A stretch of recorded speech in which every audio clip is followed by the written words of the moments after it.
To start the ScrimmageSIM business simulation, navigate to the URL ScrimmageSIM.com. From the main page at ScrimmageSIM, select Login. ScrimmageSIM operates on a number of different servers. So by selecting your university and your course and clicking on Next, you'll be directed to the appropriate server. Note the URL for your particular course. In this game, it's got a subdomain server1 and it's ScrimmageSIM.net. This is a good page to bookmark to make sure that you always return to the appropriate server and can skip that first step of selecting university and course. Enter the tenant number that defines your course. Enter your user ID and password and select Login. If this is the first time you've logged in as an administrator, you need to reset your password. The only requirement is that it be 6 characters long. Now you're in the main screen for operating the simulation. There's an ability to look at documentation. Here you can see the different documents available for teaching the simulation. Presentations are available, planning spreadsheets, and especially instructor teaching notes. Most of your operation is going to be under simulation control or sim control. The first thing you should look at is under the Run menu, look at Students. This will define the student accounts that have been created for your course. There are usually extra student accounts compared to the number of students in the course. For the simulations we are doing, there are up to 6 team members per team. On team 1, you could have A-01 as a team member, B-01, C-01, all the way through F. You can have from team 1 to team 10. So for this tenant, you could have 10 teams with up to 6 team members. Again, normally it's defined to have a few extra teams. So for example, the professor could log in as A-10 and demonstrate how the simulation runs and still have extra teams for all the students in the course. There are also some solo accounts where the students can control the time. These are for students who have to miss a course and are given a makeup opportunity. So Solo-11 through Solo-15 are available for students who have an excused absence. There are also 15 viewer accounts where the instructor can log in and have exactly the same menu as any of the team members. They can actually perform functions. That makes it convenient for a professor to see what's happening with these students. To start the simulation, we need to select under Run, then Run Global. Here we have 6 scenarios available.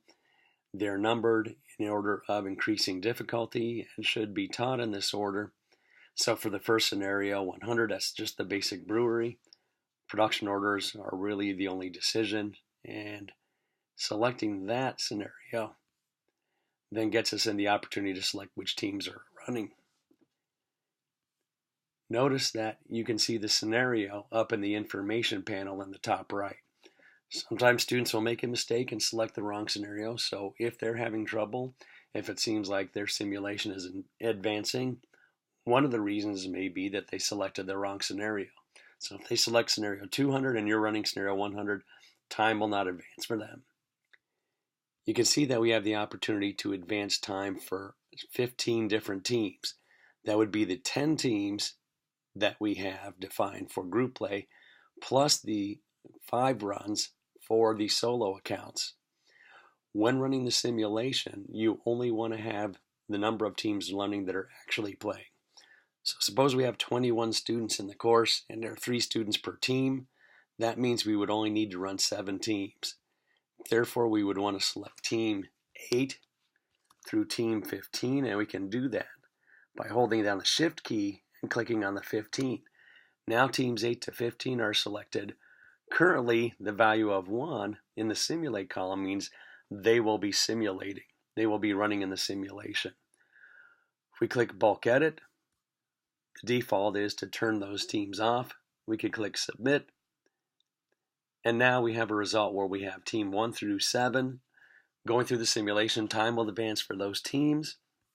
For teams 8 through 15, they are not simulating. It doesn't hurt anything to run a team that's actually not playing, except that you use up a team, and especially if that would be a solo account, in our case 11 to 15, that would not be useful. Also, you're just slowing the simulation down. The ability to speed it up depends on the workload. So teams that are running, there are calculations done even if they're not interacting. So the faster simulation runs can be achieved by only running teams that are actually playing. Once you've selected the teams, there are 3 methods that you can use. Manual method, where we advance the simulation 1 day at a time. We can click increment. Now we're on day 2, day 3. All teams have incremented. Timer mode, once the teams are now settled, you can enter a timer value and increment in seconds. This is the time that it will take between calculations. The actual elapsed time may be longer than that because of calculations. Usually it's 1 second, perhaps 2. So setting a step time of 7, usually it'll take 8 or 9 seconds for every day to advance. To start the simulation in timer mode, simply select Start. To start timer mode, simply select Start Simulation.